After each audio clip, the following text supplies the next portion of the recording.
Assalamualaikum warahmatullahi wabarakatuh. Hari ini kita, hari ini kita akan lanjut ke topik selanjutnya, yaitu terkait definisi dari populasi, data, jenis data, kemudian teknik sampling. Paparan ini bahan saya ambil dari Prof. Bubu Burhan Bungin. Itu beliau salah satu profesor khususnya yang di bidang economics. Dia telah mengeluarkan banyak buku metodologi penelitian baik yang kuantitatif, kualitatif maupun mixed method. Nah, ini menurut seperti yang kita sudah pelajari ya di dalam berbagai buku literatur, bahwa data penelitian itu kita bagi menjadi 4. Dan kalian pun juga sudah mempelajarinya di dalam mata kuliah ekonometrika. Yang pertama ada data nominal, kedua ordinal, interval, dan rasio, berdasarkan tingkat pengukuran maupun skala pengukurannya. Apa sih bedanya dari keempat data ini? Yang pertama yaitu data nominal, yaitu skala pengukuran yang paling rendah tingkatannya dibandingkan ketiga data lainnya tadi. Adapun ciri-ciri dari data nominal itu sendiri, yang pertama bilangannya ini sebagai tanda kenal atau simbol atau hanya sebagai lambang bernama dengan angka. Oke, ada yang bocor tadi. Jadi bilangan ini itu nggak ada artinya, beda halnya ketika Anda membedakan angka di data ordinal maupun data rasio dan sebagainya. Ini hanya sebagai simbol aja. Contohnya di sini misalkan ingin membedakan gender, laki-laki dan perempuan. Laki-laki ini kita notasikan dengan angka 1, perempuan kita notasikan dengan angka 2. Ini nggak ada artinya, yang mana mungkin disalahartikan, oh 2 lebih besar daripada 1, artinya gender perempuan lebih tinggi derajatnya dibandingkan laki-laki. Tidak seperti itu. Di sini nggak ada artinya, hanya sebagai simbol saja, kode saja untuk membedakan data itu. Sama halnya dengan ini, untuk membedakan jenis pekerjaan. Nanti kalau kalian buka data seperti di Susenas, data mikro, itu ada banyak sekali kalian akan menemui data seperti ini. Untuk jenis pekerjaan, 1 untuk notasi petani, 2 guru, 3 TNI, 4 untuk mungkin dokter, dan sebagainya. Nah, ini hanya sebagai kode aja di dalam data nominal. Nggak ada artinya bahwa 2 lebih tinggi daripada 1, 3 lebih tinggi daripada 2, dan seterusnya. Lalu yang kedua yaitu data ordinal. Ini levelnya lebih tinggi, setingkat lebih tinggi dibandingkan data nominal. Disebut juga dengan skala berjenjang. Ciri-cirinya di dalam data ordinal itu sendiri adalah bilangan ini menunjukkan ranking order, menunjukkan posisi urut-urutan di dalam suatu seri. Bilangan ini bukan sebagai lambang, beda halnya dengan data nominal tadi, tetapi merupakan gradasi atau perbedaan tingkat. Contohnya adalah untuk peringkat ya, juara 1, 2, 3. Ini ada artinya, beda halnya dengan data nominal tadi. Juara 1 lebih baik daripada juara 2, juara 2 lebih baik daripada juara 3. Kemudian untuk level tingkat pendidikan, kita pakainya data ordinal. Tidak pernah sekolah kita notasikan dengan 0, lulus SD 1, lulus SMP 2, lulus SMA 3, lulus D3 katakanlah 4, lulus S1 5, lulus S2 6, dan seterusnya. Nah, ini ada artinya kalau ordinal itu sebagai peringkat. Beda halnya dengan data nominal yang tidak memiliki makna. Juara atau ranking ini menunjukkan adanya suatu tingkatan urutan, yaitu ranking 1 lebih tinggi daripada ranking 2, dan seterusnya. Jarak antara ranking 1 dengan ranking 2 dan antara ranking 2 dan dengan ranking 3 ini tidak harus sama. Contohnya di sini misalkan yang ranking 1 untuk prestasi kerja karyawan ya. Peringkat 1 itu dimiliki oleh Pak Ali dengan nilai skor sebesar 90. Skor kedua, peringkat 2 ada di Pak Agus dengan skor 85. Dari ranking 1 ke 2, ini interval atau ranknya itu 5 poin. Tapi di peringkat ketiga dengan Pak Amir, ini dengan total skor sebesar 70. Interval antara ranking 2 dan ranking 3 ini nggak sama dengan interval ranking 1 dan 2, yang mana ini selisih 5 poin. Ranking 2 dan ranking 3 ini selisih 15 poin. Ranking 3 dan ranking 4 ini selisihnya ada 20 poin. Jadi untuk data ordinal ini, salah satu karakteristiknya, ini rank-nya tidak sama. Intervalnya atau jaraknya itu tidak harus sama antara peringkat 1, 2, 3, dan seterusnya. Sesuatu itu sama atau lebih kurang dengan lain, misalkan, contoh lain misalnya ini tingkat kekayaan. Yang nggak punya kendaraan mobil, kita notasikan 1. Yang punya sepeda motor, yang punya mobil peringkat 1. Yang punya sepeda motor peringkat 2. Dan yang punya sepeda peringkat 3. Ini juga salah satu contoh data ordinal. Ya. Lalu apa bedanya dengan interval? Namanya aja ada interval ya. Di sini hampir mirip dengan data ordinal, yaitu definisinya skala pengukuran setingkat lebih tinggi dibandingkan ordinal, yang mana ciri utamanya adalah memiliki rank atau jarak interval yang sama antara titik per titik yang berdekatan. Prestasi kerja yang pertama di sini, ranking 1 dengan skor 90, ranking 2 dengan skor 80, ranking 3 dengan skor 70, ranking 4 dengan skor 60. Berapa intervalnya? Di sini ada interval yang teratur atau tetap fix di sini, yaitu sebesar 10 poin. Ranking 1 ke 2 10 poin, ranking 2 ke 3 10 poin, 3 ke 4 juga 10 poin. Ini salah satu cirinya dari data interval. Yang kedua yaitu dia nggak punya nilai 0 mutlak. 0 ini hanya menunjukkan posisi tempat dimulainya pengukuran. Jadi jika pencatatan menunjukkan 0 bukan berarti tidak ada sama sekali. Misalnya prestasi matematika. Jika nilainya menunjukkan angka 0, bukan berarti si anak ini nggak memiliki atau skill prestasi sama sekali pengetahuan di bidang matematika. Jadi dia nggak punya angka 0 mutlak, nggak ada artinya. 0 mutlak ini jangan disalahartikan sebagai orang yang nggak punya pengetahuan sama sekali di bidang ini.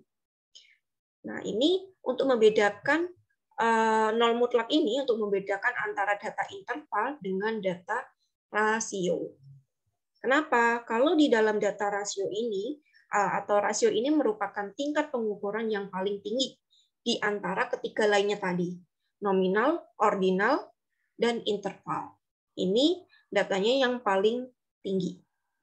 Dia memiliki karakter 0 mutlak, beda halnya dengan data interval yang nggak memiliki 0 mutlak. Jadi, jika pencatatan menunjukkan bilangan 0, itu memiliki atau menunjukkan gejala yang tidak ada sama sekali. Misalkan kondisi stok gula di sebuah toko itu menunjukkan 0 kilo. Artinya kan nggak punya stok sama sekali, tidak ada gula sama sekali. Kain sepanjang 0 meter, berarti nggak ada kain stok di toko itu. Ini bisa diartikan kalau di data rasio. Kalau di data interval 0 itu bukan berarti tidak memiliki atau tidak memiliki kapasitas untuk arti contoh yang dia berikan. Karakteristik yang kedua, skala rasio ini biasanya terjadi jika pengukuran harus dilakukan dengan jalan menghitung.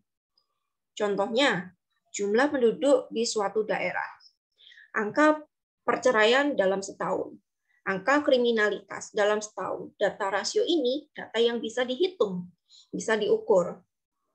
Yang ketiga, kebanyakan adalah alat-alat pengukuran benda fisika yang mana memiliki ciri-ciri rasio. Ciri rasio ini jarang atau tidak dimiliki oleh alat pengukuran yang digunakan dalam ilmu sosial. Kita kan nggak punya alat ya, beda punya kesehatan atau fisika dan sains punya alat-alat khusus untuk menimbang berat badan. Dia menggunakan berarti alat timbangan. Dia untuk mengukur tekanan jantung, tekanan darah. Nah, itu kan ada alatnya. Ada stetoskop dan spirometer dan alat kesehatan lainnya, kemudian mengukur jenis massa dan lainnya, itu bisa menggunakan benda-benda fisika. Ini kebanyakan data rasio itu pada alat pengukuran benda fisika. Angka 0 dalam pengukuran psikologis dan pendidikan artinya tidak mempunyai arti mutlak, tetapi relatif khusus untuk psikologis dan pendidikan itu tadi ya, contohnya yang matematik tadi. Nah, di sini kita lanjut ke populasi. Kita sudah mengenal ya, data itu ada 4 tadi. Kita singkat NOIR, nominal, ordinal, interval, dan yang tertinggi adalah terakhir rasio. Ini kalian sudah hatam lah. Kemudian adalah definisi dari populasi.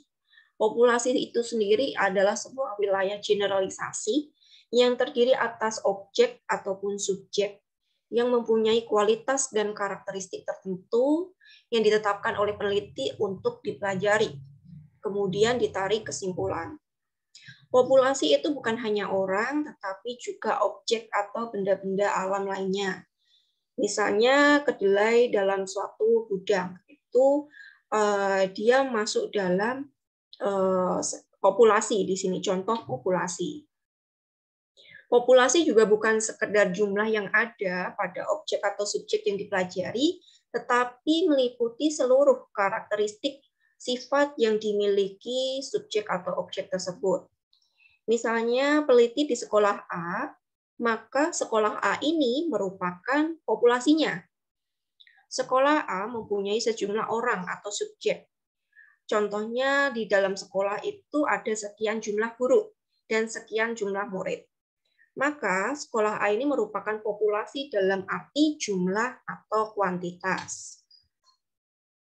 Sekolah A juga memiliki karakteristik orang-orangnya juga. Ada yang disiplin kerja, kemudian budaya organisasinya yang sangat tinggi, kemudian memiliki karakteristik objek lainnya. Kemudian memiliki tata ruang kelas, karakteristik untuk lulusannya. Nah, ini kita artikan populasi dalam artian karakteristik. Jadi jenis populasi ini berdasarkan ditentukan, disesuaikan berdasarkan riset kalian. Kalian misalkan ambil populasinya di sekolah, itu mau lihat apanya? Mau lihat kuantitasnya, atau karakteristiknya, atau hal lainnya. Karakteristik lainnya misalkan punya gaya bicara, cara bergaul, kemudian kepemimpinan dalam sekolah itu. Nah, penelitian kepemimpinan ini biasanya untuk melihat survei calon pimpinan, calon presiden, calon gubernur yang biasanya diadakan, diambil istilahnya publik ya, debat langsung di situ untuk melihat bagaimana sih gaya kepemimpinan si calon presiden ini, bagaimana gaya style kepemimpinan dari calon gubernur ini. Maka kepemimpinan ini merupakan sampel dari semua karakteristik yang dimiliki si Presiden A. Satu orang aja di dalam penelitian bidang kedokteran ini juga bisa dipakai sebagai contoh populasi. Satu orang sebagai populasi. Sampelnya apa? Sampelnya itu kan berarti body part ya, bagian-bagian tubuh dalam manusia itu sendiri. Misalkan darah, tangan, mata, hidung, gigi, mulut, dan sebagainya. Jika ingin diperiksa cukup, diambil sebagian aja sampelnya, darahnya. Nggak perlu diambil seluruh darah di dalam tubuh manusia itu sendiri. Sampel darah ini merupakan contoh sampel body part di dalam populasinya adalah berupa satu orang manusia itu sendiri. Nah, ini contoh di bidang kedokteran. Jadi, kalau untuk meneliti body part manusia itu hanya cukup satu orang aja, cukup nggak perlu banyak orang. Nah, untuk selanjutnya definisi dari sampel itu sendiri yang kita ketahui adalah sebagian dari jumlah dan karakteristik yang dimiliki oleh populasi itu sendiri. Jika populasi berjumlah besar, peneliti tidak mungkin dong mempelajari semuanya yang ada dalam populasinya. Maka peneliti bisa menggunakan sampel dari populasi. Kenapa? Karena kan jumlah populasi kalau sedikit nggak masalah. 30, 50 itu masih sedikit. 100 masih sedikit, masih terjangkau. Bagaimana dengan ketika Anda ingin melihat ya, bagaimana survei tingkat kepuasan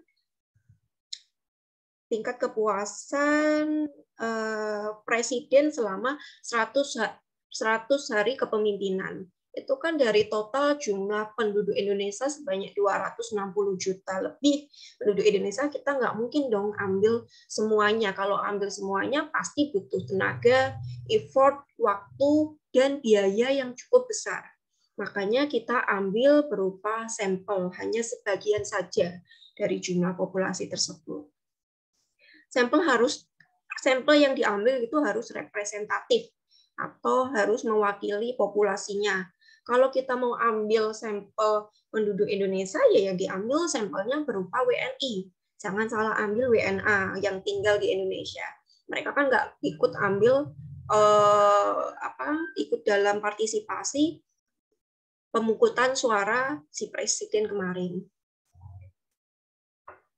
Ini alasan yang pertama mengambil sampel itu karena adanya keterbatasan waktu tadi ya, tenaga dan biaya, kemudian butuh ketelitian serta untuk menjaga kelestarian populasi, khususnya untuk bidang-bidang sains, bidang-bidang tentang lingkungan alam. Ini sampelnya nggak perlu semuanya, nggak perlu ambil semua populasinya, tapi cukup beberapa sampel saja. Nah, ini ada beberapa teknik sampling, tapi di PPT ini kurang bagus tampilannya. Saya tunjukkan yang selanjutnya di sini aja.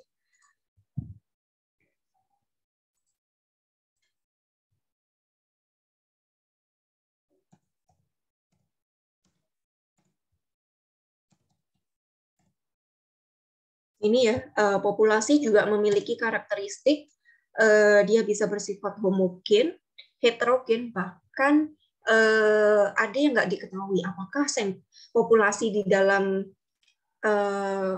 penelitian yang akan saya kaji ini bagaimana. Makanya diperlukan survei lebih dahulu, biasanya prasurvei istilahnya, untuk si peneliti mengerti bagaimana karakteristik penelitiannya, populasi maupun sampel yang dia akan ambil.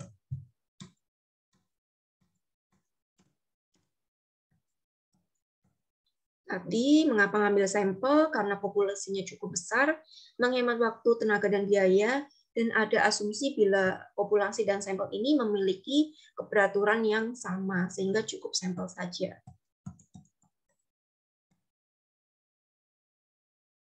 Nah, bagaimana kita mengategorikan bahwa sampel itu representatif, menggambarkan untuk karakter dari seluruh populasi, itu tergantung bagaimana kita menarik sampel itu sendiri. Berdasarkan apa? Sampel size, seberapa banyak sih jumlah sampel yang kita ambil. Itu ada tekniknya, ada formulanya, bagaimana menghitung jumlah minimal sampel yang harus kita ambil. Untuk yang data finite dan infinite. Data yang datanya itu kita ketahui berapa jumlah populasinya, dan infinite untuk data yang kita nggak ketahui berapa jumlah populasinya. Itu ada tekniknya. Kemudian menggunakan teknik sampling yang tepat.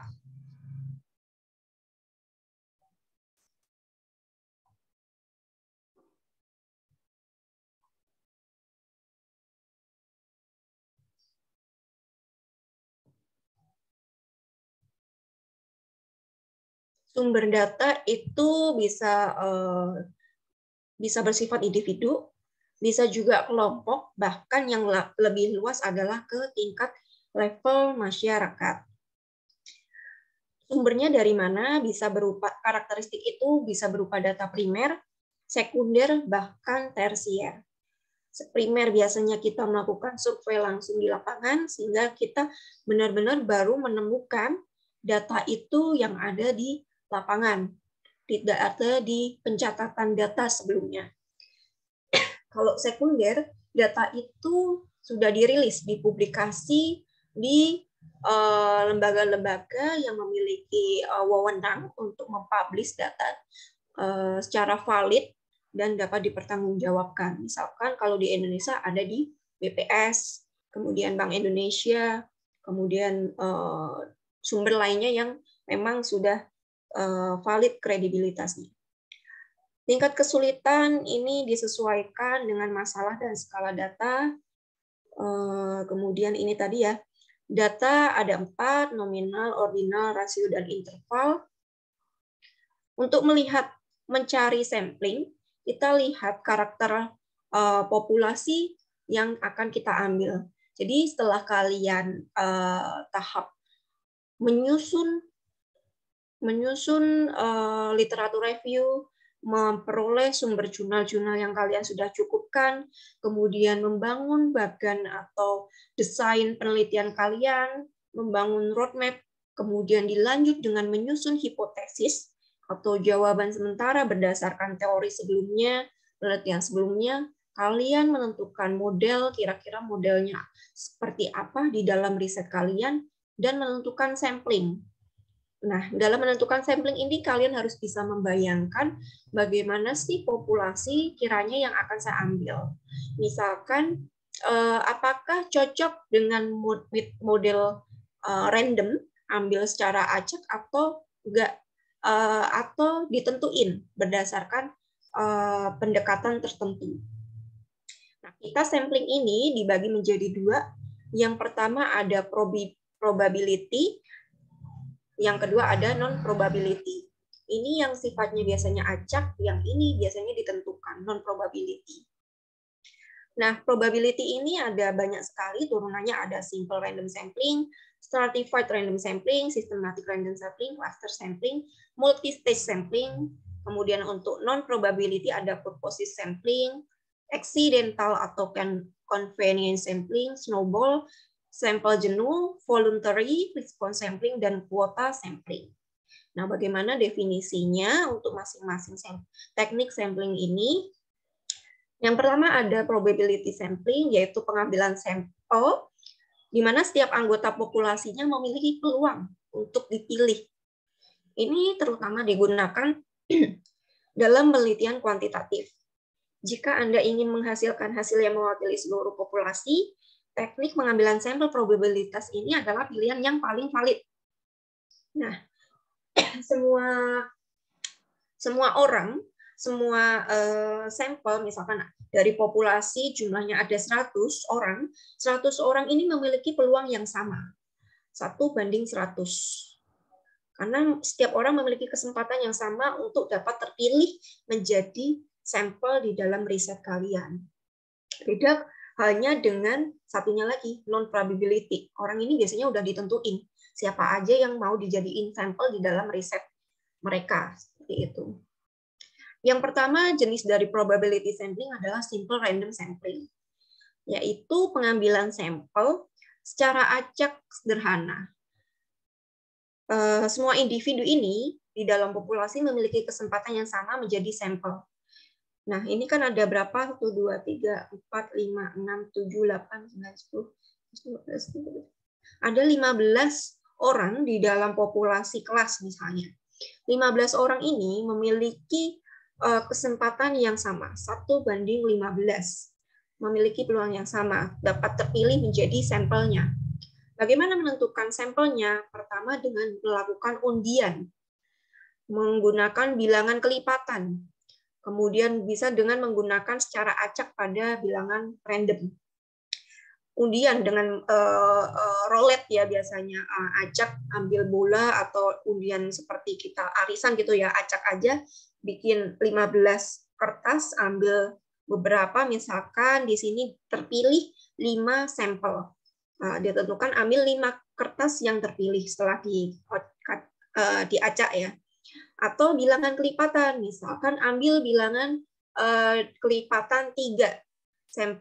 Orang dengan urutan nomor 1 menjadi sampel pertama, urutan selanjutnya berapa? Dengan interval 3, misalkan 1, 2, 3. Oh, berarti orang ke urutan keempat yang terpilih.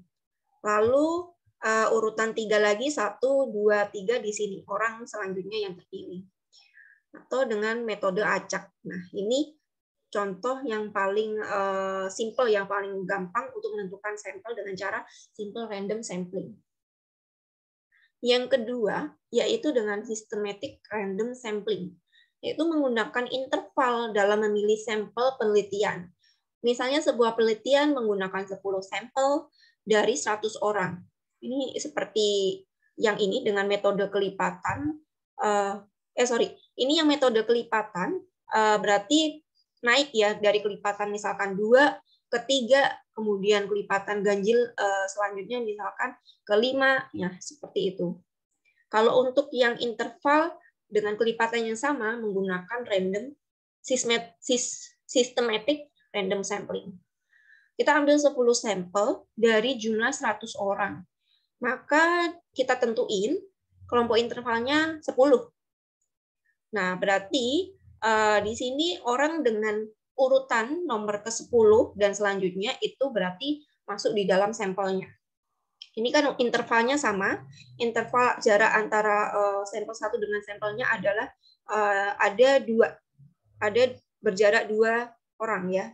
Ini sampel pertama, ini sampel kedua, ini sampel ketiga, 4, 5, dan seterusnya. Ini jarak interval antara sampel 1 dengan lainnya itu sama, selisih 2 orang. Nah, selanjutnya responden dibagi ke dalam masing-masing kelompok, lalu diambil secara acak tiap kelompok. Contohnya systematic random sampling mengambil sampel pada setiap orang ke-10 yang datang ke bank. Jadi setiap orang yang datang di urutan ke-10, 10, 20, 30, 40, 50, sampai urutan ke-100, itulah yang dijadikan sebagai sampel penelitian.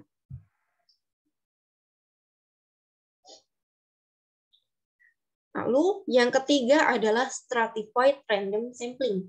Mengambil sampel, namanya aja stratified, ada strata di sini, yaitu mengambil sampel berdasarkan tingkatan tertentu, strata tertentu.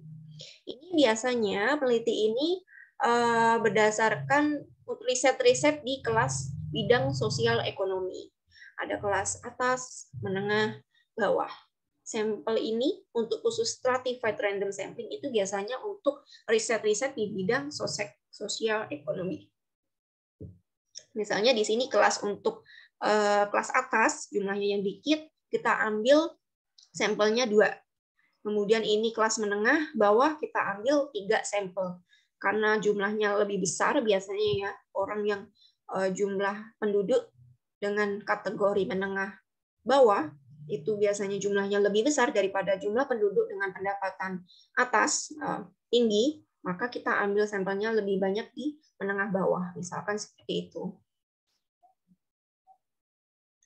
Yang keempat adalah cluster random sampling. Kita highlight di sini katanya ada kata cluster. Artinya dalam pengambilan sampel itu sendiri berdasarkan kelompok atau area tertentu. Metode cluster ini cocok untuk meneliti tentang suatu hal bagian yang berbeda di dalam suatu instansi. Misalnya penelitian tentang kepuasan pegawai di ruang kantin, resepsionis, dan ruang kerja, dan sebagainya. Ini kan beda ruang ya, beda area. Orang yang bekerja di ruang kantin, orang yang bekerja di bidang resepsionis, orang yang bekerja di ruang kerja. Nah, kita ambil tingkat kepuasan di masing-masing ruang di kantor. Itu kan pasti memberikan hasil yang berbeda. Bagaimana sih tingkat kepuasan Anda bekerja di kantor ini? Nah, mungkin di kantin cukup tinggi karena kan misalkan ada hanya satu kantin aja di kantor itu, sehingga setiap jam jam istirahat para pekerja banyak yang ambil makan siang di kantin daripada beli di luar. Sehingga kepuasan pegawai kantin di sana cukup tinggi. Mungkin di bidang lainnya berbeda seperti itu. Atau untuk penelitian antar wilayah, misalkan Anda mengambil penelitian, mengambil studi case 35, melihat tingkat pengaruh jumlah level pendidikan terhadap pertumbuhan ekonomi di suatu wilayah Provinsi Jawa Tengah. Nah, Anda membaginya klaster berdasarkan misalkan area di Pantura dan area Jawa Jawa Tengah bagian selatan. Itu klasternya apa? Yaitu Pantura dan area bagian selatan, atau area-area misalkan Barling Mas Cakem kayak gitu ya, area-area terdekat di situ, atau area dengan kriteria tertentu, misalkan dekat dengan kota Semarang, dekat dengan aliran sungai Bengawan Solo, kita bisa ambil dengan metode sampling cluster random sampling. Yang kelima yaitu multi-stage sampling, yaitu proses pengambilan sampel yang dilakukan secara bertingkat. Artinya dia ada 2 tahap. Misalkan yang pertama itu diambil sampelnya dari tingkat desa ke kecamatan, baru dari kecamatan ke kabupaten dan tingkat provinsi. Jadi dia bertingkat sampelnya ambil berdasarkan desa, kecamatan, kabupaten, dan provinsi. Nah ini yang kedua ya, non-probability sampling. Kalau non-probability sampling ini, individu yang dipilih ini berdasarkan kriteria non-acak. Beda halnya yang tadi. Probability sampling diambil secara acak, memiliki peluang yang sama, sehingga itu jarang menimbulkan hasil yang bias. Nah ini ada sisi ini ya, kekurangannya ketika ambil non-probability sampling, karena dia diambil non-acak, dan setiap individu ini tidak memiliki peluang yang sama antara individu satu dengan yang lain, sehingga akan lebih tinggi data yang masuk dalam kriteria non-probability sampling ini untuk menghasilkan hasil yang lebih bias dibandingkan data yang probability sampling. Datanya akan lebih banyak ke biasnya karena sudah ditentuin gitu loh, tidak acak seperti yang probability sampling. Jenis sampel ini lebih mudah dan lebih murah. Ya, kelebihannya ini sih ya. Lebih mudah, lebih murah untuk diakses, tetapi memiliki resiko bias dalam pengambilan sampel yang lebih tinggi. Kesimpulannya, yang dapat Anda buat tentang populasi lebih lemah daripada dengan sampel probabilitas, dan simpulan Anda mungkin lebih terbatas. Jika Anda menggunakan sampel non-probabilitas, Anda tetap harus berusaha menjadikannya sebagai sampel yang mewakili populasi sebanyak mungkin. Nah, ini karena ditunjuk tadi, sehingga hasil olahan, hasil kalian itu menjadi terbatas. Hanya terfokus pada orang-orang itu aja, sampling itu aja. Sehingga tingkat kebiasaan hasilnya itu lebih tinggi. Jadi dalam menentukan sampel khusus untuk non-probability ini perlu berhati-hati dan perlu usaha yang tinggi untuk bisa menetapkan sampel itu kalau bisa mewakili populasi sebanyak mungkin. Contoh jenis-jenis dalam non-probability sampling itu sendiri adalah yang pertama purposive sampling. Nah ini biasanya pada penelitian riset bidang apa sih untuk yang non-probability sampling ini? Lebih pada ke bidang kualitatif biasanya. Purposive sampling ini, metode ini menggunakan kriteria yang telah dipilih oleh peneliti dalam memilih sampel. Kriteria pemilihan sampel ini terbagi menjadi kriteria inklusi dan eksklusi. Bila kita melakukan penelitian terhadap selera warna kerudung pada ibu-ibu muda, peneliti dapat menunjuk kriteria ibu-ibu muda yang masuk dengan kriteria inklusi-eksklusi seperti ibu muda kelas sosial menengah atas, yang memiliki ketaatan dalam beragama ya, masuk beragam. Yang ketiga adalah bertempat tinggal di lingkungan kota, bisa jadi. Yang keempat adalah tukar kerudung. Ini itu kan justifikasi dari si author, dari si peneliti itu. Dia ingin meneliti tentang selera kerudung ibu-ibu muda. Artinya kan ibu-ibu muda ini relatif biasanya orang yang menengah atas ya. Menengah atas suka gonta-ganti warna dengan model style yang up to date seperti itu, dan tentunya memiliki ketaatan beragama ya. Orang yang lebih agamanya lebih tinggi. Kemudian dan tingkat tempat tinggal, lingkungan di kota dengan dekat dengan pasar, swalayan, supermarket, maka dia bisa biasanya memiliki style jilbab yang lebih up to date dibandingkan style kerudung orang yang tinggal di area pedesaan. Nah, ini kan hanya justifikasi si peneliti. Contoh lainnya, misalkan Anda ingin mengambil penelitian terkait apa ya? Contoh lainnya, misalkan melihat bagaimana sih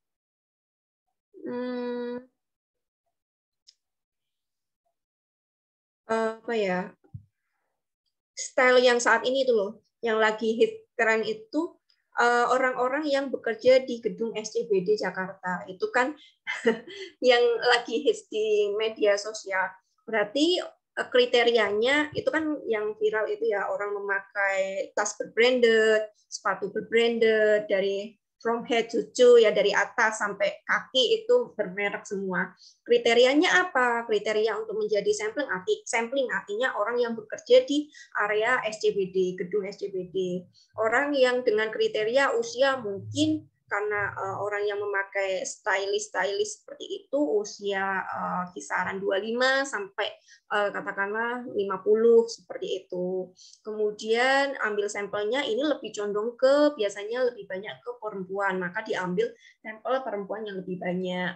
Kemudian sampel lain dengan justifikasi lainnya mungkin dengan level pendidikan yang lebih tinggi. Artinya dengan pendidikan yang tinggi dia memiliki fashion style yang lebih tinggi juga. Itu hanya justifikasi si peneliti. Makanya ini cenderung lebih data non probability sampling ini kecenderungan biasnya itu tinggi banget. Tidak halnya dengan yang acak tadi ya. Nah, ini kan diambil secara tertentu, orang mengambil contohnya sudah nentuin nih orang yang hijau ini dengan atas nama A dan B. Orang yang warna biru ini sudah ditentuin oleh si peneliti. Yang kedua adalah snowball sampling. Namanya aja snowball, yaitu sampling yang diambil untuk bola salju. Bola salju kan awalnya kecil ya, kita bikin dari segenggam tangan, terus kita luncurkan di dalam luncurkan dari atas ke bawah, maka kan menggelinding akan membesar dari kecil menjadi besar. Logikanya seperti itu. Jadi awalnya si peneliti itu mengambil sampel hanya 1 atau 2 orang aja di dalam wawancara atau korespondensi. Nah, nanti dari orang pertama dan kedua ini itu bisa mecah lagi. Oh, dari informan pertama misalkan, saya punya informan nih yang bisa memberikan informasi lebih detail lagi, Bu. Disarankan ke ini. Makanya ini bisa memecah. Kita gambarkan seperti ini ya. Asumsikan dia hanya ambil 2 informan aja, responden aja. Responden 1 dan 2. Dari responden 1 dan 2 ternyata kita lakukan interview, dia ternyata memberikan saran atau memberikan masukan untuk ke responden lainnya, responden ke-4, 5, dan 6, dan seterusnya. Ini nanti bisa mecah lagi. Jadi dari awalnya kecil, 1, kemudian mecah menjadi 2, 2 menjadi 6, dan seterusnya. Memecah gitu, menjadi lebih banyak. Contohnya adalah di sini penelitian mengenai hal-hal yang sensitif, yang membutuhkan privacy tingkat tinggi. Penelitian di bidang tentang penderita COVID-19. Itu kan hal-hal seperti ini memang privacy ya, nggak boleh. Hal yang perlu dicatat oleh si peneliti adalah menjaga kerahasiaan data itu sendiri. Menjaga kerahasiaan calon informan, calon responden, karena itu sifatnya rahasia sekali, nggak boleh kalian informasikan ke yang lain. Kadang kan ketika ini terkadang bukan nama ininya ya, nama respondennya nggak disebut ya, cukup hanya responden 1, 2, 3 lainnya nggak disebutkan ini namanya siapa. Yang tahu hanya kalian sendiri, tapi nanti ketika ditunjukkan hasil runningnya, hasil olahannya itu cukup ditulis responden 1, 2 dan seterusnya, nggak perlu Pak ini, Ibu ini. Nah itu karena datanya privacy. Nah, untuk riset-riset misalkan di bidang untuk menggali pengeluaran atau pendapatan, itu kan juga privacy juga. Ketika Anda ingin menggali penelitian terkait pengaruh pendapatan masyarakat terhadap daya beli di kota A. Nah, itu kan sensitif sekali ya ketika Anda ditanya, berapa sih Pak pendapatan Bapak selama 1 bulan? berapa sih Bu pengeluaran Ibu selama 1 bulan? Itu orang kadang risih gitu, nggak mau memberikan jawaban secara gamblang. Oh sekitar ini, biasanya ngasih rank aja. Sekitar pendapatan saya kisaran, kalau enggak si peneliti sudah menentukan rank pendapatan berapa. Yang pertama opsi A, katakanlah pendapatan kurang dari 1 juta, opsi B 1 juta sampai 2 juta, opsi C 2 juta sampai 3 juta, dan seterusnya. Biasanya untuk memudahkan, nanti kan kalian menyusun instrumen penelitian. Nah, kalian bikin multiple choice. Nah, kalau mau si responden mau nulis secara nominalnya jelas, itu sangat jarang sekali sih. Biasanya dikasih pilihan opsi seperti itu. Yang ketiga adalah convenience atau accidental sampling. Sampel kenyamanan hanya mencakup individu yang kebetulan paling mudah diakses oleh peneliti. Penentuan sampel tanpa disengaja atau accidental ini, peneliti mengambil sampel yang kebetulan ditemuinya pada saat itu. Penelitian ini cocok untuk meneliti deteksi awal COVID-19. Ini adalah cara yang mudah dan murah untuk mengumpulkan data awal, tetapi tidak ada cara untuk mengetahui apakah sampel mewakili populasi sehingga tidak dapat memberikan hasil yang dapat digeneralisasikan. Nah, ini tadi kalau snowball ini kan dia dapat informasi ya dari responden sebelumnya.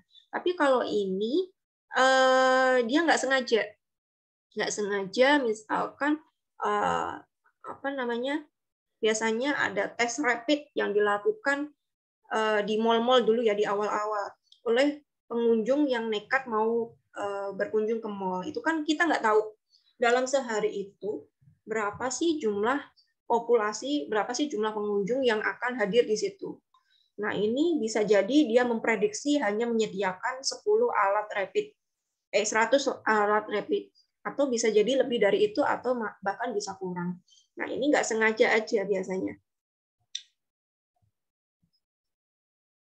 Terus ada teknik sampel jenuh atau total. Ini bukan sampel lagi ya, penelitian yang dilakukan pada kelompok kecil dapat menggunakan seluruh individunya dalam populasinya. Ini untuk yang sampel jumlah populasinya kecil. Kita kenal sebagai teknik sampel jenuh. Populasinya ada 30, kita ambil 30, sampel 30, berarti kan 30 itu menggambarkan populasinya, 30 sampel itu menggambarkan jumlah populasinya. Artinya hasil yang dihasilkan pasti signifikan. Jadi kemarin kalau yang kalian ngikutin ya, join di webinar pelatihan Prof. Sugiono yang hari Minggu kemarin, bahwa ada, kalau kalian ambil sampel semuanya yang mewakili jumlah populasi, hasil penelitiannya itu pasti signifikan, tidak ada yang tidak signifikan. Hasil yang tidak signifikan itu hanya penelitian yang mengambil sebagian sampel aja, tidak seluruh populasinya. Kalau jumlah populasinya 30, sampelnya 30, artinya hasil yang dihasilkan itu pasti mewakili, signifikan hasilnya, mewakili dari jumlah seluruh individu dalam populasinya. Tapi kalau jumlah populasinya ada 1 juta, kamu ambil sampelnya hanya katakanlah 1000 sampel dari 1 juta, itu artinya nanti hasil penelitiannya ada yang signifikan, ada yang nggak signifikan, tidak signifikan. Karena kan dia ngambil sampel itu sebagian dari populasinya, bukan semuanya, bukan seluruhnya. Karena tadi keterbatasan waktu, tenaga, dan biaya. Yang kelima adalah voluntary response sampling. Ini mirip dengan sampel kemudahan tadi. Ini diambil secara sukarela didasarkan kemudahan akses. Alih-alih peneliti ini memilih peserta dan langsung menghubungi mereka, orang-orang menjadi sukarelawan sendiri. Misalkan dalam menanggapi survei online publik. Sampel tanggapan sukarela ini setidaknya selalu bias karena beberapa orang secara inherent akan lebih cenderung menjadi sukarelawan daripada orang lain. Ini jauh lebih bias karena kan ini sifatnya nggak wajib ya. Biasanya kan kalau kalian disuruh mengisi kuesioner, kalau kepuasan terhadap dosen, kepuasan terhadap pengajaran wajib ya bagi kalian ya. Mungkin kepuasan apa ya? biasanya dikirim email produk-produk, misalkan kalian beli produk apa, bagaimana sih kepuasan terhadap produk ini. Nah, itu kan terkadang kita disuruh ngisi bisa lewat email atau link yang dikirimkan lewat WhatsApp ataupun email ke kita. Nah, itu sifatnya sukarela, nggak wajib, sehingga hasilnya pun mungkin hanya sedikit, nggak mewakili jumlah populasi, jumlah konsumen yang membeli produk Anda. Nah, misalkan jumlah konsumen yang membeli produk Anda itu ada 1.000, tapi yang ngisi dari konsumen survei kepuasannya hanya ada, katakanlah cuman ada 70 orang. Nah, itu kan masih sangat kecil sekali dari jauh jumlah populasinya. Nah, ini sifatnya jauh lebih bias. Kemudian yang keenam ada kuota sampling. Kuota sampling ini dalam pengambilan sampel kuota, pemilihan anggota dalam teknik pengambilan sampel ini dilakukan berdasarkan standar yang ditetapkan.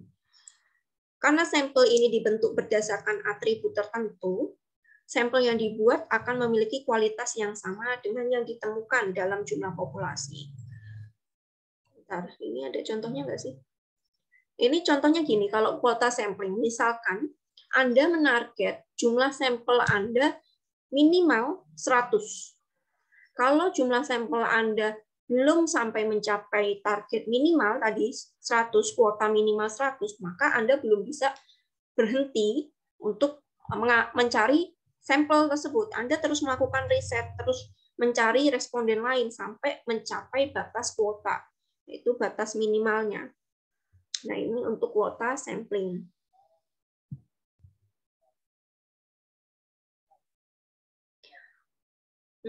Untuk instrumen penelitian nanti akan dijelaskan lebih lanjut. Ini hanya intro aja. Instrumen penelitian ini berkaitan dalam penggunaan metode penelitian sebagai alat pengumpulan data, yang mana kalian dalam mengambil data itu harus jelas tingkat validitas dan reliabilitasnya. Validitas artinya data itu akurat, keakuratan alat yang digunakan. Ketika Anda mengambil sampel, kemudian Anda running, hasilnya itu alat itu cocok nggak? Misalkan Anda ingin melihat tingkat berat badan di mahasiswa di ekonomi pembangunan angkatan 2019, tapi alat yang Anda gunakan nggak tepat, harusnya menggunakan timbangan. Alat yang Anda gunakan itu bukan alat timbangan berat badan, tapi alat timbangan yang lain, misalkan seperti itu. Nah, ini kan nggak cocok. Berarti kan keakuratan data itu dipertanyakan. Tools yang Anda gunakan itu dipertanyakan gitu. Misalkan Anda ingin melihat tingkat keterkaitan antara variabel A dan B.